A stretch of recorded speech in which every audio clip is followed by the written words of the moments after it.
Minister గారు నాయి కూడా 2-3 సలహాలు వినండి. ఇప్పుడు మేజర్ యాక్సిడెంట్స్ కావడానికి కారణం R&B వాళ్ళ రోడ్ల మీద గుంతలు. మేము జిల్లా మంత్రికి చెప్పారు ఒకసారి. ఆ మంత్రికి చెప్తారు, ఇది హౌస్ కాబట్టి చెప్తున్నాను. మేజర్గా రోడ్డు మీద ఉన్నటువంటి గుంతలు, ఎందుకంటే గుంత దగ్గర రాగానే వాడు సడన్ బ్రేక్ వేస్తాడు, వెనకోడు వచ్చి కొడతారు. తర్వాత చాలా వెహికల్స్ ఇల్లీగల్గా నడి రోడ్డు మీద ఆపేస్తున్నారు. దాంట్లో మీ ఆర్టీసీ బస్సులు ఉన్నాయి, లారీలు ఉన్నాయి.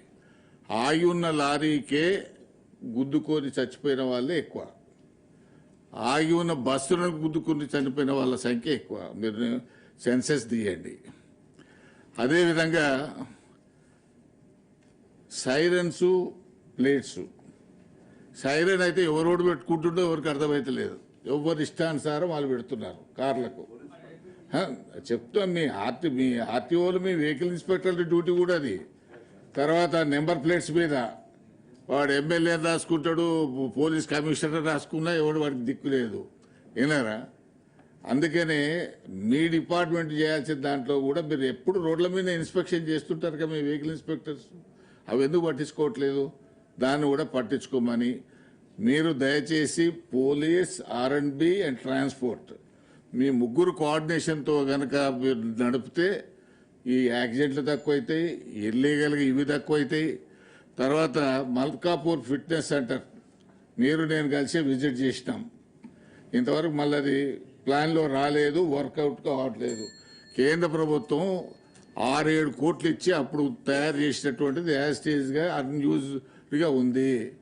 నేను ఈ విషయం 2-3 సార్లు మా మిత్రుడు ట్రాన్స్పోర్ట్ మినిస్టర్ గారికి చెప్తే ఒకనాడు నల్గొండ ప్రోగ్రాం చూసుకుని చక్కగా అడిపోయి చూసినాం. ఇంకొక 8 కోట్లు పెడితే కానీ అది అప్డేట్ కాదనేటువంటి విషయం. ఎందుకంటే మీది ఎర్నింగ్ డిపార్ట్మెంటు, మీకు 8,000 కోట్లు వస్తున్నాయి, దాంట్లోకి ఒక 7 కోట్లు పెద్ద సమస్య కాదు. కాబట్టి మీరు సీరియస్గా తీసుకుంటే ఆ ఫిట్నెస్ సెంటర్ను మనం తీసుకురావడానికి, దాన్ని ఫంక్షనింగ్లో తీసుకురావడానికి బాగుంటుంది. తర్వాత స్లోగన్స్, వేగం కన్నా ప్రాణం మిన్న అనే స్లోగన్ కొన్నిటి దగ్గర బోర్డులు పెడతారు. అది చూస్తే ఆటోమేటిక్గా సైకలాజికల్గా మనిషి స్పీడ్ తగ్గుతుంది. అటువంటి చాలా స్లోగన్స్ ఉన్నాయి, వాటిని ఎందుకు మీరు అడాప్ట్ చేయరు? ఎందుకు దాన్ని లారీల మీద బ్యాక్ సైడ్ పెట్టొచ్చు, తర్వాత మీరు బోర్డులు కూడా మెయిన్ రోడ్డు మీద పెట్టొచ్చు. అది మీరు పెడతారా, R&B పెడతారా, పోలీసు పెడతారా? మీరు అందరు కూర్చొని దాని మీద నిర్ణయం తీసుకోవాలని చెప్పి నేను ఈ సందర్భంగా కోరుతున్నాను.